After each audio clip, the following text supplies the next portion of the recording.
Buenas noches, profesor. Buenas noches, compañeros. En esta oportunidad voy a exponer sobre la tarea académica número 1, el cual es el caso de Bagua, con expediente número 00194-2009, dirigido por el juez Gonzalo Sarburu Saavedra. Mi nombre es María Luz Sánchez Gutiérrez, estudiante de la carrera de Derecho. Bien, como breve reseña histórica, vamos a hablar sobre quiénes fueron los que participaron en este caso.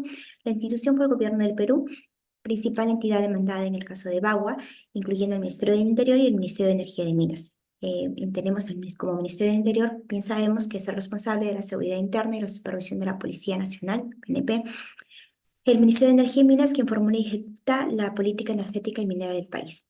Bien, la Sala Penal de Apelaciones y Liquidadora Transitoria de Bagua absolvió a 53 personas, siendo la mayoría personas Aguajún y Wampis, quienes fueron procesadas por la muerte de 12 policías durante las violentas protestas de la zona denominada Curva del Diablo el 5 de junio del 2009. Los puntos claves de esta sentencia fueron que el juez determinó de que no había falta de pruebas concluyentes, donde no había pruebas suficientes para condenar a los acusados. La fiscalía no pudo demostrar, más allá del hecho de que ellos consideraban de que los indígenas eran responsables de la muerte y daños ocurridos. Además, el reconocimiento de los derechos indígenas fue uno de los puntos primordiales, como por ejemplo que tomen en contexto la protesta indígena, ¿no? En el cual ellos exigían, de alguna forma estaban luchando por sus derechos, porque defendían sus territorios y sus recursos naturales. Este enfoque mostró la sensibilidad ante la situación de las comunidades indígenas y la lucha por sus derechos. En el contexto de represión y violación de los derechos humanos, el tribunal consideró en contexto más amplio la represión y violación de sus derechos que se enmarcaron en estos hechos, lo cual influyó de forma determinante para absolver a los acusados, quienes fueron acusadas injustamente de estar implicados en un contexto de violencia y represión. El impacto que generó esta sentencia es que la absolución de los indígenas fue visto como un acto de justicia, reconociendo tanto sus derechos, así como el contexto de que ocurrieron, en el contexto que se dieron estos enfrentamientos. La consideración de los derechos humanos, la sentencia destacó porque consideró los derechos humanos y la cultura, el contexto, perdón, social y cultural en las decisiones judiciales.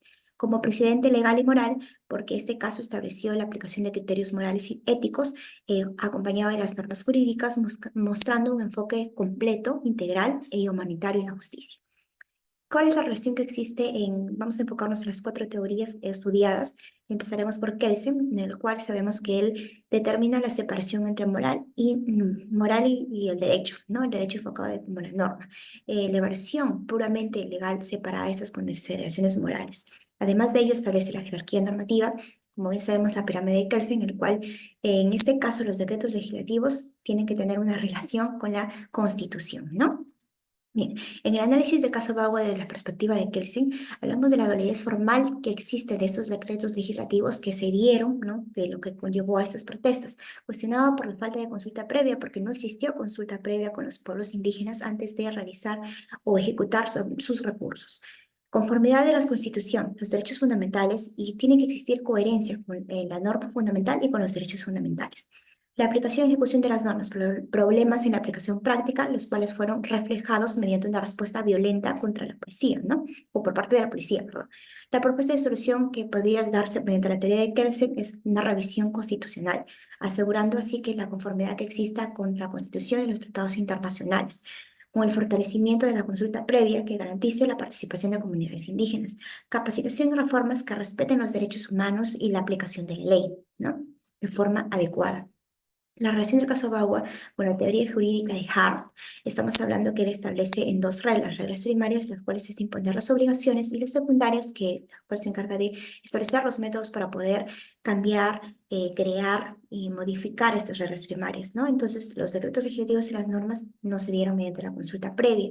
La regla de reconocimiento en el cual busca que esté alineado con la Constitución y con los tratados internacionales. La flexibilidad y la adaptabilidad se incorpora la justicia y los derechos humanos, o sea que no se vio en este caso. Entonces, en este caso, vemos de que la aplicación de las reglas primarias y secundarias no se dio porque no existió esa consulta previa con los pueblos indígenas. La regla de conocimiento y derechos fundamentales no se dio tampoco porque existe una desconexión entre estas normas y los principios fundamentales, ¿no? Porque fue en contra del convenio 169 de la OIT. Interpretación judicial de la actividad del derecho, corrección de deficiencias y mediante intervención judicial. Así también la propuesta de solución a través de la teoría de Hart sería revisión de las normas y procedimientos, cumplir con la consulta previa, derechos indígenas, fortalecimiento de las consultas previas mediante procedimientos que sean claros y objetivos, capacitación y sensibilización de los derechos humanos y la consulta previa, ¿no?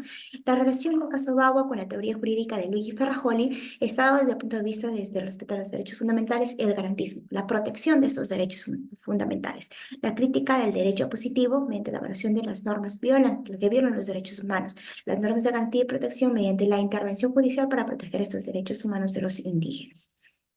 Así también la protección de los derechos fundamentales debido a la falta de consulta previa, la necesidad de revisión y modificación de los decretos legislativos que se implementaron, la protección de los derechos fundamentales mediante la intervención judicial. La propuesta de solución mediante Farajorli sería la revisión y modificación de normas a fin de que se asegure el cumplimiento de los derechos humanos, fortalecimiento de las consultas previas mediante procedimientos establecidos y claros, protección judicial para corregir violaciones de los derechos humanos, mecanismo de reparación integral mediante indemnizaciones, apoyo social para los afectados. La relación que existe entre el caso Bagua con la teoría jurídica de Alf Ross lo vemos desde el punto de vista del empirismo y la sociología jurídica, ¿no? Mediante el análisis como una práctica social, la predictibilidad del comportamiento judicial mediante la evaluación del comportamiento de nuestras autoridades, la crítica del formalismo jurídico, la consideración del contexto social, tanto social como práctico. Podemos ver de que no existe esta implementación empírica de la implementación, los análisis de las respuestas predictibles y la evaluación del contexto social, ¿no? Bien, ¿cuál sería la propuesta de solución de Ross? Sería revisar y aplicar las normas mediante estudios empíricos sobre la implementación de esos decretos legislativos, las reformas para asegurar las consultas previas para cumplir con el convenio 169 de la OIT, la capacitación y reforma del comportamiento de las autoridades a fin de poder promover el respeto a los derechos humanos, el análisis contextual para evaluar el impacto social y cultural. Como conclusión, tenemos que el positivismo de Kelsen va a enfocarse desde la evaluación formal y jerárquica normativa de todas las normas, ¿no? En este caso los decretos legislativos que se dieron. El positivismo incluyente de Hart está relacionado con las reglas primarias y secundarias de la adaptabilidad.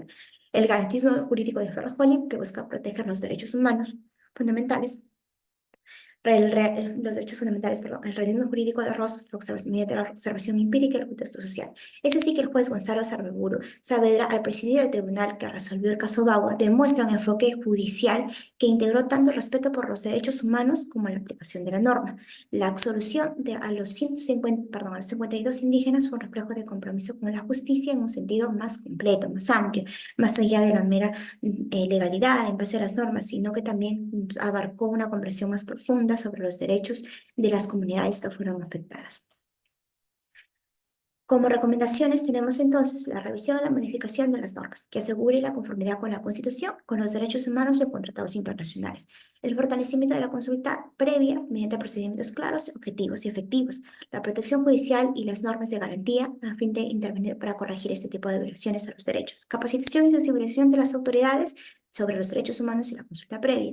El análisis empírico y contextual de las normas a fin de poder realizar una evaluación qué impacto tienen de forma social y cultural. Eso sería todo. Muchas gracias.